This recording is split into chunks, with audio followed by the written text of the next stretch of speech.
Elle est dans le Donbass et on voulait effectivement l'avoir et je comprends, ça fait quelques minutes qu'elle est en train de patienter et je lui demande de me pardonner. Bonjour Anne-Laure Bonnel, vous êtes sur le terrain dans le Donbass. Je voudrais que vous nous donniez les dernières informations de ce qui se passe sur le terrain. Alors oui, je vais vous les donner tout de suite, mais il ne faut pas oublier que depuis 2014, cette guerre a débuté. Dans le Donbass, ça est le berceau là où je me trouve. Les gens ici sont épuisés. Il y a eu beaucoup de morts, beaucoup de décès, beaucoup de massacres. L'aviation a pilonné le Donbass en 2014, l'aviation ukrainienne. Ça continue. Des villages comme Gorlovka, où j'étais hier et avant-hier, sont également visés. Il y a des blessés, il y a des morts que je filme quotidiennement, que je photographie également, pour garder ça en témoignage. Je n'ai aucun message politique, mais sachez simplement que depuis une semaine, on parle de ce conflit, mais il dure depuis 8 ans. Il y a eu 13 000 morts. 13 000 morts. Les gens sont épuisés. Ils se sentent tous ukrainiens. Ce que je peux vous dire, c'est qu'ils sont très surpris que l'Europe se rende compte de la situation. Alors que pour eux, cette situation de bombardement, c'est de vivre dans des caves, etc. Je l'ai documenté en 2015.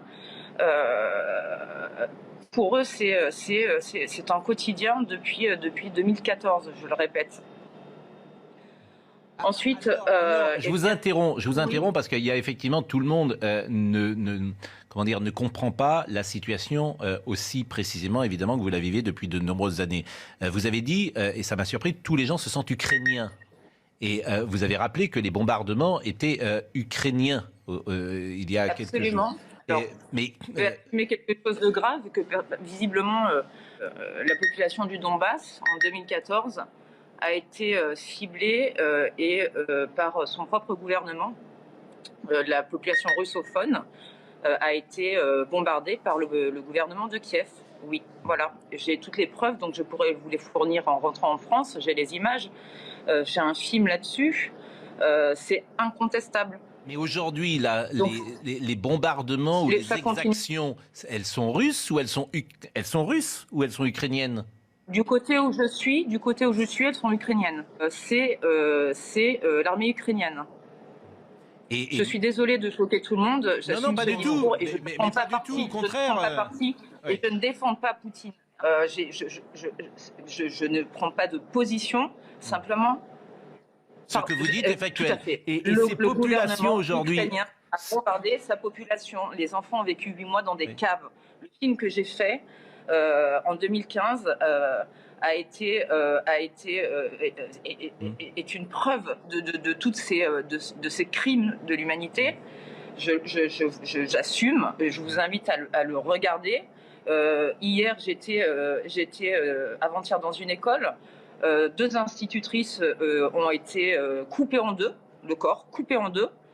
Je rencontre j'ai mis des photos sur mon mur Facebook. En tout cas, je vous confirme qu'ici, dans la région du Donbass, côté russophone, encore aujourd'hui, ça bombarde. Hier, Donetsk a été touché. Et c'est évidemment le pouvoir central ukrainien, selon vous, qui déclenche ces bombardements. Alors, ce que je vous propose, est-ce que vous pouvez rester avec nous? Parce qu'on va recevoir Bernard-Henri Lévy dans quelques secondes, Anne-Laure Bonnel. Oui, bien sûr. Bon, je vous en prie.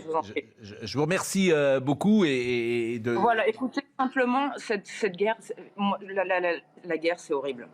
Alors, je n'ai pas de solution, je ne fais pas de politique, mais ce qui se passe, c'est très grave. Vous êtes écoutés par des millions de Français.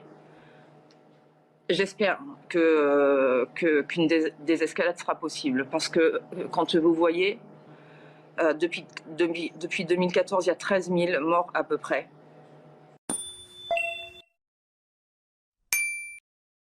抖音